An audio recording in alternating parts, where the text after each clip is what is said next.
Ready to go. What's your number? 8675309.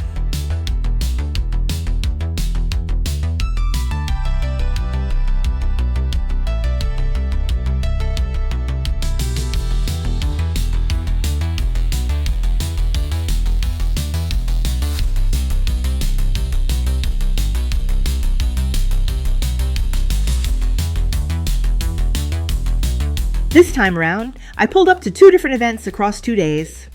Starting things off on Friday, April 24th, 2026, I made my way to Brew's Lowrider Night, where the classics come out, chrome hits under the lights, and the lowrider culture really shows out.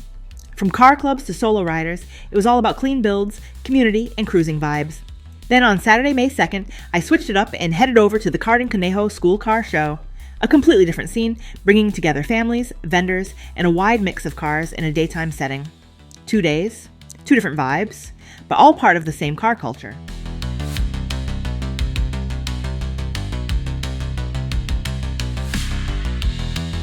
Kicking things off, the first stop on the list was Brew's Lowrider Night on April 24th, 2026.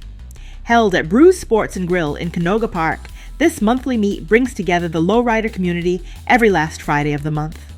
From classic cruisers to detailed builds, the lineup was stacked with cars that really represent the culture: clean paint, polished chrome, and that signature low and slow style. With clubs like One Life, Canoga Park Classics, and more in the mix, it wasn't just about the cars, it was about the people, the atmosphere, and keeping that tradition alive under the nightlight. Right up front at the first location is a 1965 Buick Skylark, a car that represents a major turning point for Buick and the rise of the American muscle car era.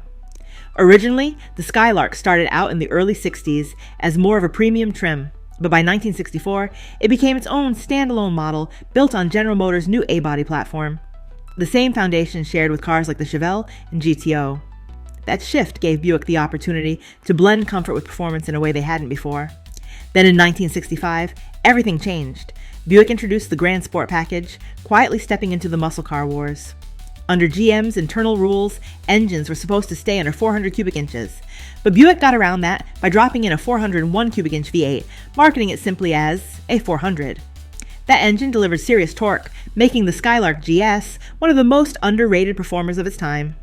Design-wise, the 65 model refined the look. Subtle grille updates, longer horizontal taillights, and a cleaner, more balanced body that still carried that mid-60s muscle presence.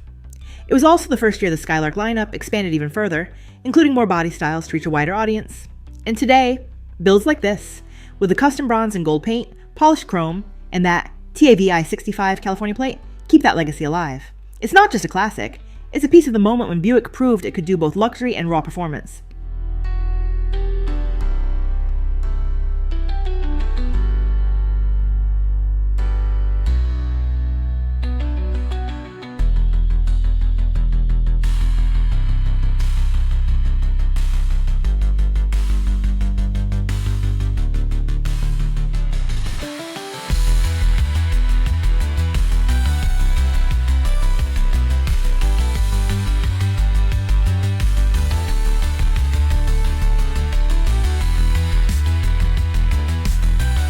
Parked side by side, this lineup is a perfect snapshot of what's often called the golden era of American cars, stretching from the late 1930s into the early 1950s.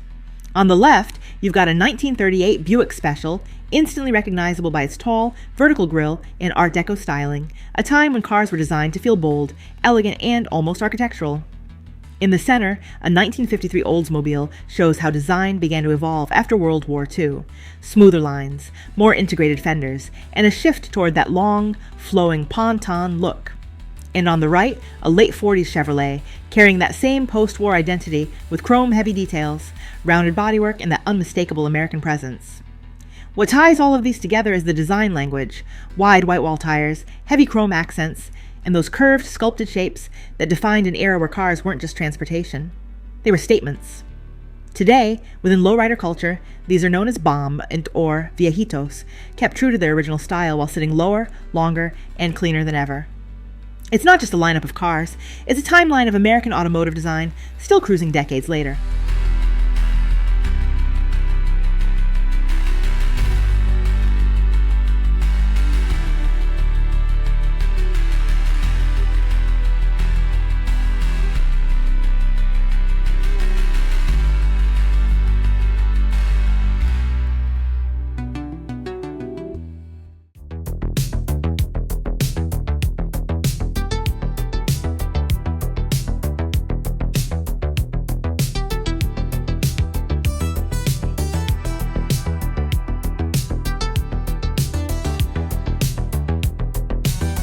After wrapping up the lowrider night, the next day brought a completely different vibe.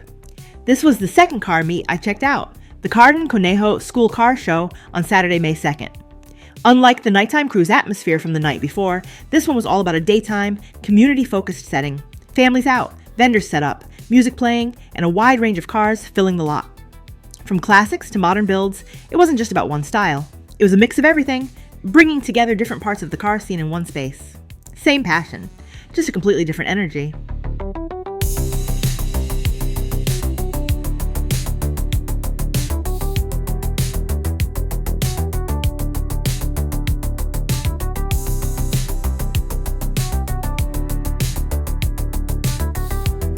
Sitting here is a fourth-generation Lincoln Continental built between 1961 and 1969, one of the most iconic American luxury cars ever made. This generation marked a complete shift in design. Gone was the heavy chrome of the 50s, replaced by a cleaner, more refined look, what's often called a slab-sided design, led by designer Elwood Engel. It gave the Continental a sleek, understated presence that still feels timeless today. One of its most recognizable features is right here. The rear-hinged suicide doors. Not just a style choice, but a functional one, allowing easier access into what was known for being an incredibly spacious and comfortable interior. Under the hood, these cars were powered by a 430 cubic inch V8, delivering smooth, effortless power, built more for cruising than speed, but still commanding on the road. The Continental itself actually dates back to 1938, originally created as a one-off for Edsel Ford, before evolving into a full production model. By the 1960s, this generation helped redefine Lincoln's identity, and even became part of history, most notably as the platform used for President John F. Kennedy's limousine. Today, cars like this aren't just luxury vehicles. They're rolling pieces of American design history, known for their elegance, presence, and unmistakable character.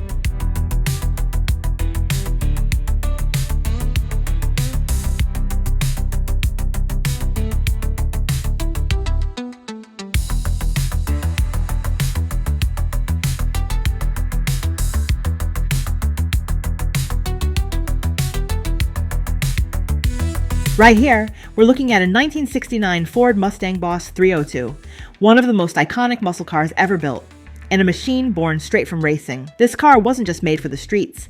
It was created to dominate the SCCA Trans Am Racing Series, where Ford was going head-to-head with competitors like the Camaro Z28.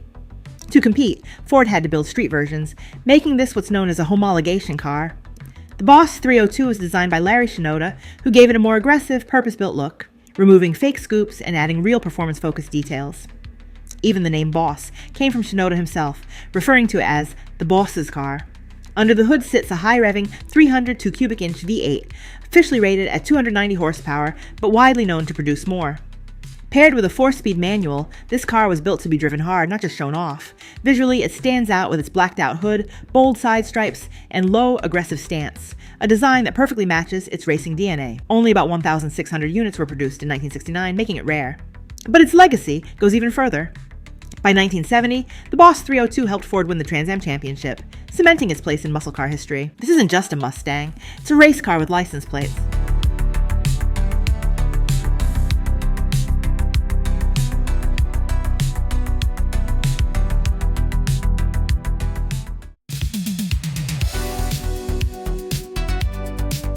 One thing that really stood out about the Carden Conejo School Car Show on Saturday, May 2nd, was the variety. This wasn't a meet locked into just one lane, this was everything. You had classics, modern muscle, imports, trucks, even some unique builds all sharing the same space. And that's what makes events like this special. When a show brings in different styles and eras, it creates a kind of melting pot for car culture where people from completely different automotive backgrounds can connect over the same passion. It breaks down that divide between what's better and shifts the focus to appreciation. It also opens the door for learning and inspiration. You might come in as a muscle car fan, but leave with a new respect for JDM builds, Euro engineering, or custom fabrication work you've never seen before. And honestly, it makes the whole atmosphere feel more welcoming. Whether you brought a fully built show car or just came to enjoy the scene, there's something here for everyone. That diversity is what keeps car culture growing.